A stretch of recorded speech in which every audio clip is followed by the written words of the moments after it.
पितरों के तर्पण के लिए श्राद्ध माह चल रहा है और ऐसे में देखा जाता है कि जो अधिकतर जो सनातन धर्म में ये मान्यता है कि पितरों को तर्पण देने के लिए दान पुण्य से लेकर तमाम स्नान और ध्यान किए जाते हैं। ऐसे में हम बरेली की शमशान भूमि पर मौजूद हैं और आइए आपको दिखाते हैं कि यहाँ पर किस तरीके से जो यहाँ दाह संस्कार होने के बाद जो अस्थियाँ हैं वो इन कलशों में अपनों का इंतजार कर रही हैं कि ताकि उनको मोक्ष की प्राप्ति होगी, गंगा में विसर्जन होगा। लेकिन कई समय से ये यहाँ पर अस्थियां लगातार टंगी हुई हैं। ये नज़ारा न केवल सिटी शमशान भूमि बल्कि गुलाबबाड़ी, संजय नगर और तमाम जो शमशान भूमियाँ हैं वहाँ का है।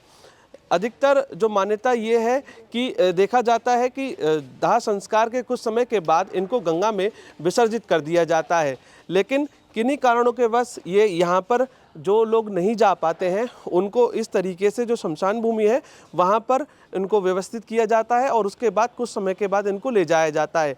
लेकिन ऐसे में भी देखा जा रहा है कि हर वर्ष जो तमाम सामाजिक संस्थानें हैं, जो सामाजिक संगठन है वो आगे आए हैं और उन्होंने ये काम को किया है, लेकिन अभी भी अब लगातार इनकी संख्या बढ़ती जा रही है।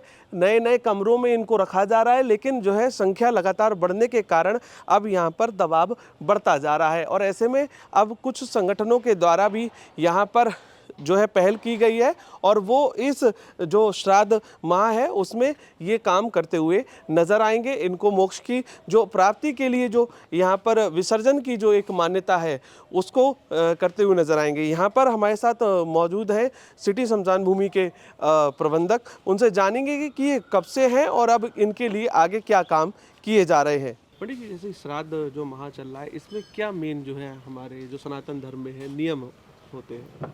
सबसे पहले तो ये ध्यान देने हैं कि पितृ की जो अस्थियाँ यहाँ रखी तो ना है विसर्जन करनो। बाकी बात जलदान वगैरह, तर्पण वगैरह, श्राद्ध भोजन आदि ये सब होता है।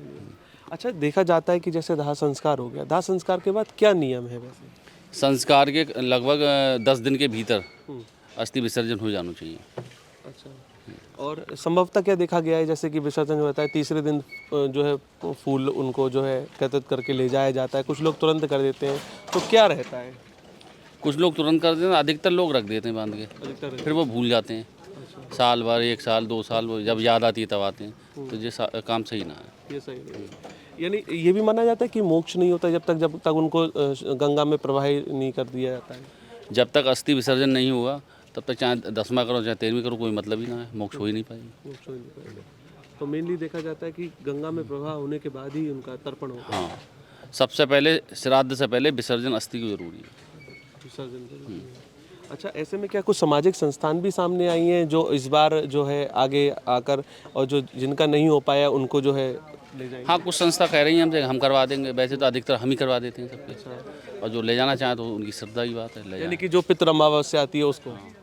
पितृ अमावस्या जो विसर्जन वाली है उसमें बाकी अस्थि जो रखी है सब संस्था द्वारा भेज दी जाएंगी विसर्जन।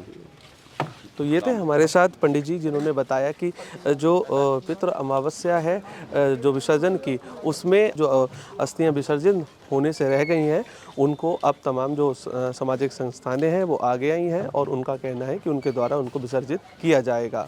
आप देख रहे हैं the leader Hindi, camera person cap के साथ मैं माथुर।